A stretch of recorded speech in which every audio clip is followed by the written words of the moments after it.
आज ही Doubtnut app download करें। Doubtnut पर होगा अब आपके सभी मैथ्स, केमिस्ट्री, फिजिक्स और बायोलॉजी डाउट्स का सफाया। बस अपने क्वेश्चन की फोटो खींचो, उसे क्रॉप करो और तुरंत वीडियो सोल्यूशन पाओ। Download now.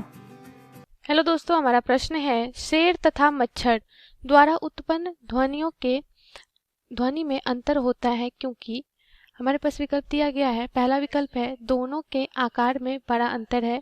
दूसरा विकल्प है दोनों की ध्वनियों का वायु में वेग अलग अलग है। तीसरा विकल्प है ध्वनि की आवृत्तियों में ध्वनि में आवृत्तियों का अंतर है। और चौथा विकल्प है शेर अनुदैर्घ्य तरंगे उत्पन्न करता है तथा मच्छर अनुप्रस्थ तरंगे उत्पन्न करता है। ठीक है दोस्तों, तो सबसे पहली बात कि जो ध्वनि तरंग जो होती है, ठीक है, ध्वनि तरंग, ठीक है, ध्वनि तरंग क्या है कि अगर इसे इस तरह से समझे कि मान लीजिए कि कोई यहाँ पे है, प्रेक्षक है जो खड़ा है, ठीक है, और यहाँ पे कोई प्रेक्षक है, ठीक है, मतलब यहाँ पे कोई मनुष्य खड़ा है और यहाँ पे कोई मनुष्य खड़ा है, ठीक है, और यहीं पे कोई और खड़ा है, ठीक है। तो ये कुछ बोल रहा है, ठीक है, बोलने के पश्चात ये क्या होगा, ये सुनेगा, मतलब इन दोनों में वार्तालाप हो रही है और इन दोनों में भी वार्तालाप हो रही है, ठीक है। तो अगर ये कुछ बोलेगा तो ये अगर सुन जाता है, ठीक है, ये इसके कानों तक ध्वनि पहुंच गई और ये जो भी बोल रहे हैं ये इनका जो आवाज है वो इन तक नहीं पहुंच पा रहा है। इसका क्या मतलब है कि ये जोर से बोल रहे हैं। जोर से बोलने का क्या मतलब है कि इनकी ध्वनि की आवृत्ति क्या है, ज्यादा है, तभी वो इनके कानों तक पहुंच रही है।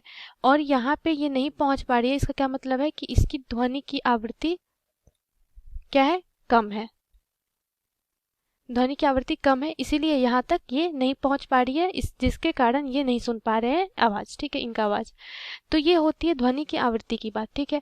तो अब हमें बोला जा रहा है शेर तथा मच्छर द्वारा उत्पन्न ध्वनियों में अंतर क्यों होता है, ठीक है। तो शेर जब भी बोलेगा तो उसकी क्या होगी, उसके ध्वनि की आवृत्ति क्या होगी, मच्छर की आवृत्ति ध्वनि की आवृत्ति से ज्यादा होगी, इसीलिए वो हमें शेर की जो ध्वनि होती है वो हमें जोर से सुनाई देती है मच्छर की अपेक्षा, ठीक है। तो आइए हम विकल्प देखते हैं। दोनों के आकार में बड़ा अंतर होता है, तो ये हमारा गलत है। दोनों की ध्वनियों में वायु में वेग अलग अलग होता है, तो ये भी हमारा गलत है। दोनों की ध्वनियों में आवृत्तियों का अंतर है, तो ये हमारा सही विकल्प है। शेर अनुदैर्घ्य तरंग उत्पन्न करता है जबकि मच्छर अनुप्रस्थ तरंग उत्पन्न करता है। ये विकल्प देखें दोस्तों, तो ध्वनि जो होती है वो हमारी क्या होती है, अनुदैर्घ्य तरंग होती है, ठीक है, अनुदैर्घ्य तरंग होती है। तो वो तो ध्वनि कहीं से भी उत्पन्न हो, ठीक है, उसकी प्रकृति क्या होगी, हमेशा अनुदैर्घ्य ही होगी, ठीक है। तो ये भी हमारा गलत विकल्प है। तो सही विकल्प कौन सा हो जाएगा हमारा, कि विकल्प नंबर सी, कि दोनों ध्वनियों में आवृत्तियों का अंतर होता है। धन्यवाद। क्लास 6 से 12 से लेके नीट, IIT, JEE मेंस और एडवांस के लेवल तक 10 मिलियन से ज्यादा स्टूडेंट्स का भरोसा। आज ही डाउनलोड करें डाउटनेट ऐप या व्हाट्सएप कीजिए अपने डाउट्स 8400 400 400 पर।